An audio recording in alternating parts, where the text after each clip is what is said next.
Hey, what's going on, everybody? Justin here at Trumpful Reads, and in this video, we're going to be doing a quick book review of Horus Rising: The Seeds of Heresy Are Sown by Dan Abnett, and this is the first book in the Horus Heresy series, which is kind of like a prequel.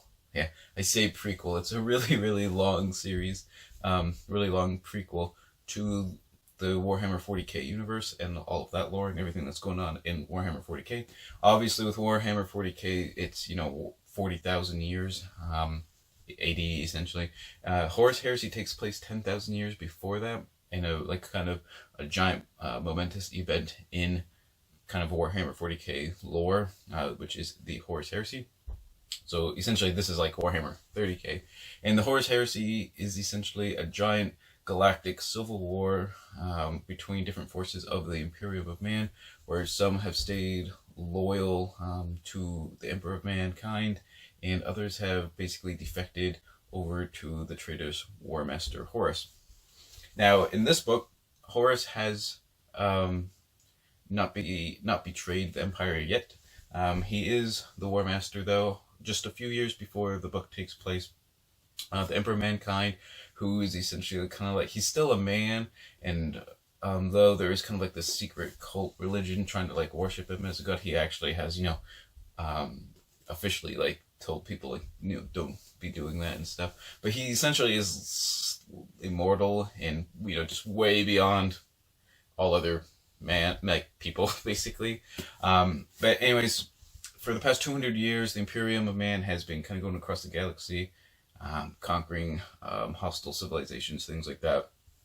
But now, right before the book starts, the Emperor of Mankind has basically declared he's done fighting. Though everyone else is going to keep going on. He's got bigger things to do back on Earth, essentially. Though he's not going to like disclose what that stuff is. But essentially, only he can do it because of his capabilities, which are just so far beyond everyone else's. And basically, that sort of what that does is start just a little bit of some latent discontent on what is everyone like. Some of the legions of mankind, which are the Space Marines and their Primarchs, are essentially the kind of main driving force behind the sort of galactic conquest. What they are doing if the Emperor is not out there fighting with them. So kind of, there's, like I said, there's some latent discontent starting to simmer a little bit in the background in different circles, and that's sort of the essence of this book, and that's why it's called, The Seeds of Heresy Are Sown. Now, what I found interesting about this book is that one of the major themes of the book is basically about kind of colonialism and sort of the argumentation and refutation of colonialism. Essentially, why should anyone be going out basically trying to force other culture civilizations, or in this case planets? Why should you just go out and try to force them to assimilate or adopt another civilization's kind of cultural values, things like that? So that was definitely a deeper theme that is touched upon quite a bit in this book. Lots of conversations kind of going on about that. But there are also, like I said, this is Warhammer, so there is a lot of fast-paced action going on, although the whole book, I found so far the books I've read in the Horus Heresy are paced really well, generally speaking, that it's not just, laser guns shooting off every 10 seconds. There actually is really good plot pacing going on in most of the novels. For example, in this book, one of the planets they accidentally kind of stumble into is basically full of murderous, mechanical, organic, giant spider things. Yeah, and there's a giant campaign against them. I thought that was kind of interesting.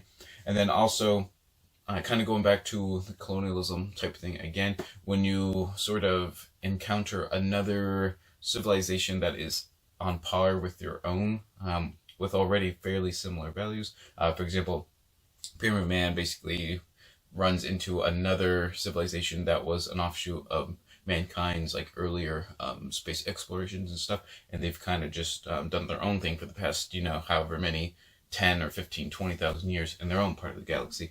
And then what happens when you meet up and you have some similarities, but obviously some differences. So I thought that's kind of interesting. Like I said, like you have all this kind of action stuff, the Space Marines, all that kind of cool stuff going on, but then you also have the deeper themes of colonialism in the background pretty much all the time. So I thought that was pretty cool. All right, and like I said in another Horus Heresy video, I want to try and have a quote from each of the books, something I liked from it. And this one is basically a conversation between one of the main characters, Gabriel Loken, who interestingly, even though he's a space marine and a captain of one of the space marine contingents, he has sort of fostered a lot of kind of humanitarian values and principles and stuff, which, while not necessarily like not really frowned upon per se, but is generally kind of seen as kind of different for the Space Marines. And one of his mentors, and his mentor, Garviel is kind of questioning, why do we really have to go out conquering people, like if we don't really have to, that sort of thing. And his mentor says, a necessary instrument. Right does not follow might. Mankind has a great empirical truth to convey, a message to bring for the good of all. Sometimes that message falls on unwilling ears. Sometimes that message is spurned and denied, as here. We are mighty because we are right, Garviel. We are not right because we are mighty. Vile the hour when the reversal becomes our credo. And then there's kind of a little bit, and then Garviel responds with, whether our truth is right or not, must we always enforce it upon the unwilling? As the woman said, could we not just leave them alone to their own destinies, unmolested? Da, da, da, da, da, da. So it's kind of interesting, like I said, kind of questioning colonialism, essentially. If someone, a civilization or planet, basically just kind of wants to be left alone, even if they are different or whatever, why must it be, as in the term of kind of the Imperial Man, be brought into compliance? So I thought it was kind of interesting, kind of, like I said, having all those cool kind of like space battles, sci-fi action kind of going on, and then you have basically kind of deeper themes of questioning colonialism in the background. So I thought that was really cool. Overall, I did like Horus Rising. You do get a kind of a cool look at basically the Luna Wolves, which is the Legion, the 16th Legion of Horus Lupercal. Kind of get like kind of a lot of their kind of background and lore. And like I said, there's kind of a lot of cool other stuff on kind of different adventures that are going on with some of the planets, stuff like that.